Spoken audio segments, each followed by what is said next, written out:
Las reformas borbónicas. Los Borbones en el Imperio Español. Los Borbones son una dinastía real de origen francés que reinaron sobre el Reino de Navarra, Francia, el Reino de las Dos Sicilias y España, donde son la casa reinante en la actualidad. La dinastía llegó a España de la mano de Felipe d'Anjou, nieto de Luis XIV de Francia por parte del padre y bisnieto de Felipe IV de España por parte de la madre. Los Borbones se transformaron el orden instituido por los Habsburgo con base en distintos modelos políticos y económicos. A principios del siglo XVIII, los nuevos reyes que gobernarían España y sus territorios pertenecerían a la casa reinante de los Borbones. Como anteriormente se mencionó, eran una familia real de ascendencia francesa. La forma en la que los Austrias habían gobernado los diversos virreinatos desde el siglo XVI hasta el siglo XVII se modificaría y alteraría gracias a una serie de medidas que pusieron en marcha los Borbones. Estas disposiciones tenían como propósito eliminar los privilegios y autonomía con la que contaban ciertas autoridades y corporaciones en Nueva España y otros territorios. Estas medidas fueron llamadas reformas borbónicas, y estas tuvieron dos objetivos: recuperar el control que se había perdido en los diversos virreinatos, o sea, centralizar el poder en una sola figura que era el rey, y hacer más eficaz la administración pública, la producción y el comercio. Esto con la finalidad de tener ingresos económicamente y así poder financiar las guerras en las que España se vería envuelto posteriormente. Las ordenanzas borbónicas estuvieron promovidas en ideas de la Ilustración, conocidas como el despotismo ilustrado. A algunos reyes europeos se les consideró déspotas ilustrados, ya que descentralizaron el poder quitando privilegios a los individuos y corporaciones, y al mismo tiempo promovieron una administración estatal más eficiente, el desarrollo del conocimiento técnico y científico y la difusión de las artes. Las reformas político-administrativas. Uno de los principales objetivos de estas fueron centralizar el poder del rey, ya que a la llegada de los Borbones al poder, un cambio que se implementó fue la reducción del número de criollos que integraban su audiencia. Los criollos, o hijos españoles nacidos en América, o españoles de segunda, no podían ocupar puestos de poder, ya que los españoles nacidos en España, españoles 100% españoles, creían que no deberían gozar los mismos derechos que ellos. Entonces, los criollos debían ser sustituidos por funcionarios reales en la audiencia. Siguiendo esta lógica, en 1786 se ordenó una nueva división política en el Virreinato de Nueva España. Ahora el territorio se dividiría a partir entonces de dos intendencias, las cuales estarían gobernadas por funcionarios designados directamente de la corona española. El objetivo de la reforma era restarle poder a los alcaldes mayores. Su principal encargo era recolectar y administrar los impuestos de las jurisdicciones que ellos estaban encargados.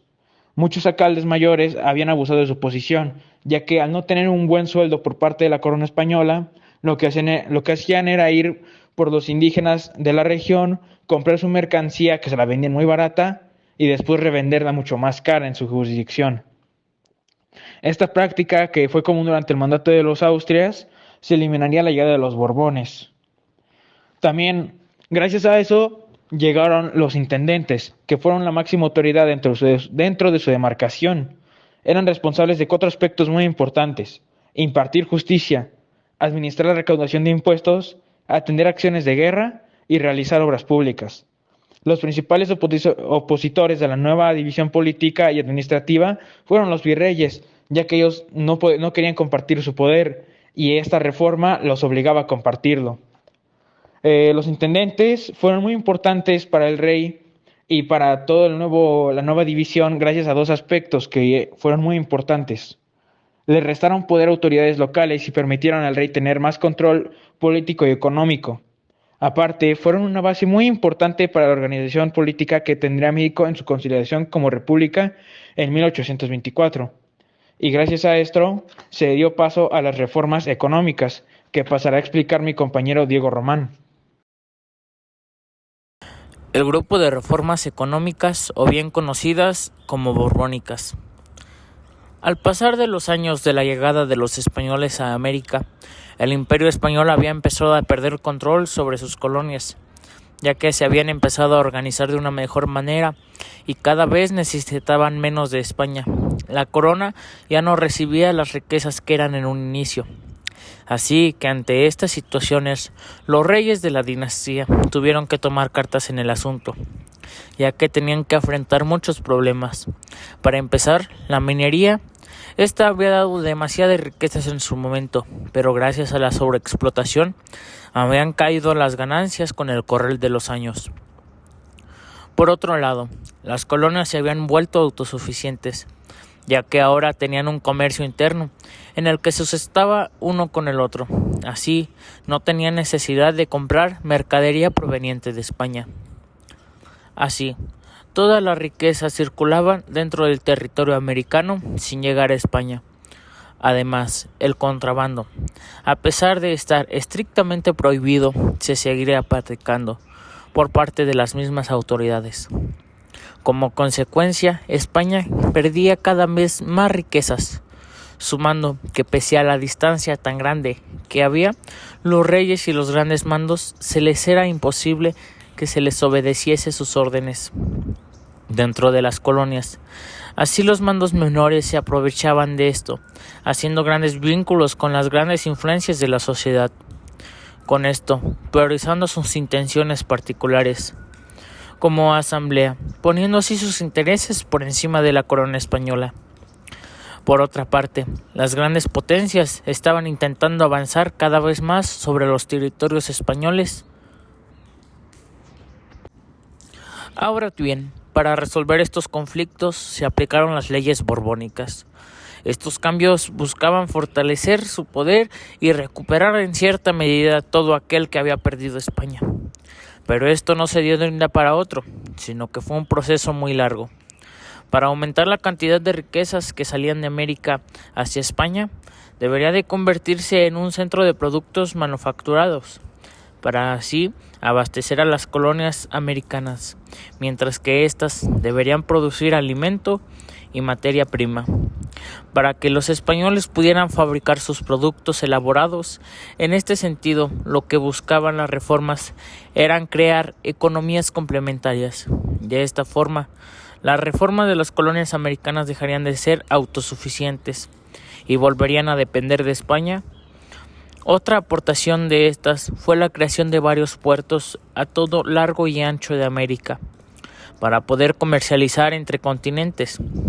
Asimismo, se crearon nuevas aduanas, cuya función era controlar toda actividad comercial y cobrar los impuestos correspondientes a cada uno de los productos.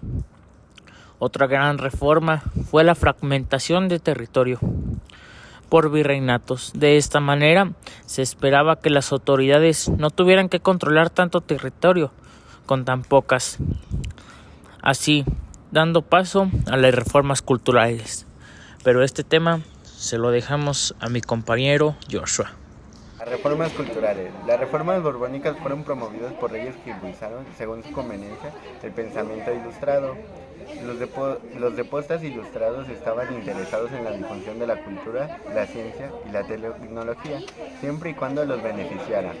Tal fue el caso de las reformas de carácter cultural que se implementaron en Nueva España en la época de los Borbones. A finales del siglo XVIII, como resultado de un económico, se vivió en Nueva España un esplendor cultural. En varias ciudades del virreinato, especialmente en la Ciudad de México, se fundaron instituciones y academias que fueron establecimientos pioneros en los métodos educativos superiores.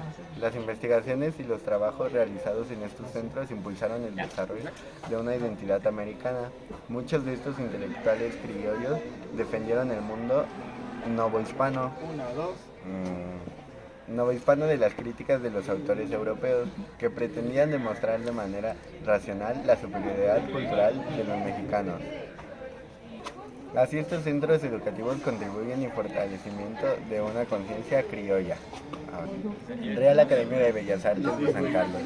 En 1781, por iniciativa del virrey Matías de Galvez y en honor al rey Carlos III, se fundó la Real Academia de Bellas Artes en San Carlos, escuela donde se promovía la arquitectura, la pintura la escultura y el grabado. La orden regular de la Compañía de Jesús tuvo un gran impacto cultural en la sociedad novohispana. Los jesuitas fundaron donde se instruían a los jóvenes de ascendencia criolla. Los jesuitas eran considerados peligrosos para los intereses de la corona, debido a la riqueza que poseían, y porque solo reconocían al Papa como única autoridad superior. Esto fomentó un sentimiento de pertenencia e identidad americano. Hubo levantamientos en contra de algunos territorios. Las fuerzas militares dependerían del monarca español y gozarían de ciertos privilegios.